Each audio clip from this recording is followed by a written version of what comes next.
Meeting's over, it went well.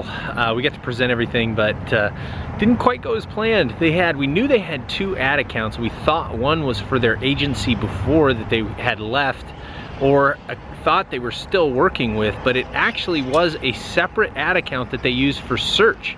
So they had a search ad account and a display ad account. Now they had old search ads that were running on the account we had access to, but we didn't have access to their search account, which had the majority of the spend. But thanks to analytics, we were very prepared. So we were ready to rip the other account apart because you can see a lot of what's going on in analytics, how they're buying traffic, where it's getting spent, without having full access to the ad account. So we were really prepared, but in the meeting we said, you know, hey, it looks like you got 2 ad accounts, and if that was a test for them to even see if we knew how to work analytics, is really good, because we knew that. So when we told them, like, no, that's our other ad account, we're like, oh no, all right, well, we can't have this detailed, crazy audit that we were hoping for on the majority of their ad spend. But we're like, hey, look, you know, I'm like, give us access to that ad account right now and we'll do an on-the-spot audit. And basically do a little more detail of what we already prepared. And they're like, okay, so they decided to give us the access to the account while we're talking about all the stuff.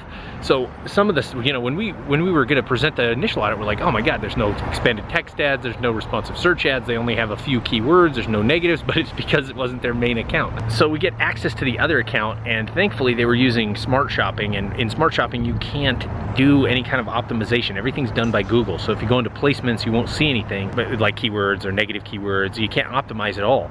And if it's display, they won't show you the placement, so you can't do any optimizations at all. And these guys really wanted to get their non-brand prospecting CPC down, or CPA down, and that was their #1 objective. And so it was great because we had all this stuff prepared about Smart Shopping and how it's not helpful for optimizing because it lumps everything together.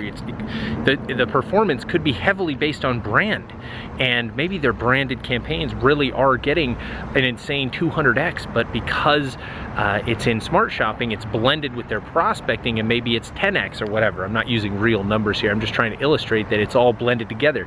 And when we pulled up the actual ad account, we had this audit that was a high level of everything, and we did basically a detail of each point. So we had all these points of Smart Shopping and their advanced e-commerce and shopping behavior and all this stuff we wanted to go over with audiences, and at a high level thanks to analytics. But because we then just got on-the-spot access, we went over each bullet point in the Smart Shopping and in the advanced e-commerce and the audiences and all the stuff we had covered for display at a high level in the audit in a very granular way. But we didn't have access until the phone call, so it was like this really on the spot.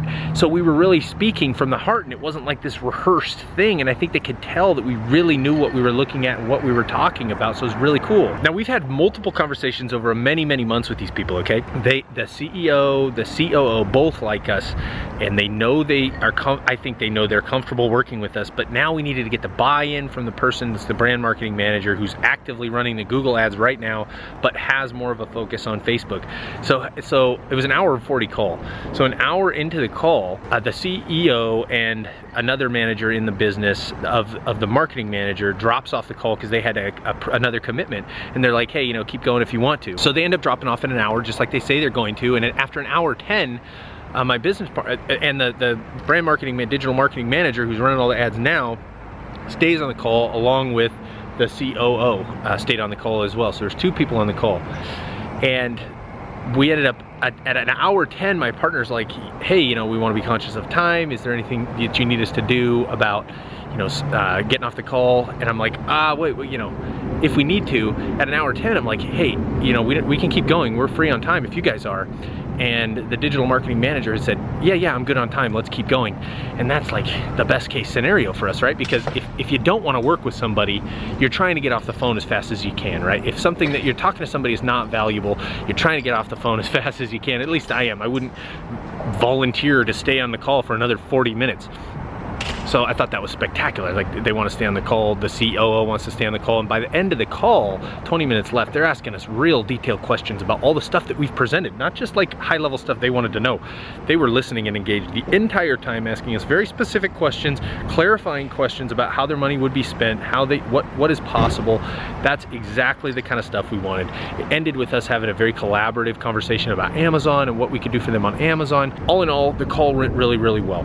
We got the buy-in from the CEO. CEO, the COO. I think today we got the official stamp of approval from the digital marketing manager, who now I should have confidence that we know what we're doing. We can take all the campaigns they've set up and the existing, optimize them, perfect the performance, make it even better, and scale them, because he won't have to worry about what is going to happen. We've got it under control. There won't be any ramp up, and an employee isn't necessarily necessary. We can do the job for them that they so desire, and we'll communicate with them really well. So I'm just excited because I know what we can do. I think we presented ourselves really well, and being on the spot with ad access was probably, it's not something they're gonna get with any other candidate. So I think it's gonna end up working out really well for us. I'm gonna follow up in 2 or 3 days by the end of the week. It's Tuesday now, probably follow up on Friday, see how we're doing.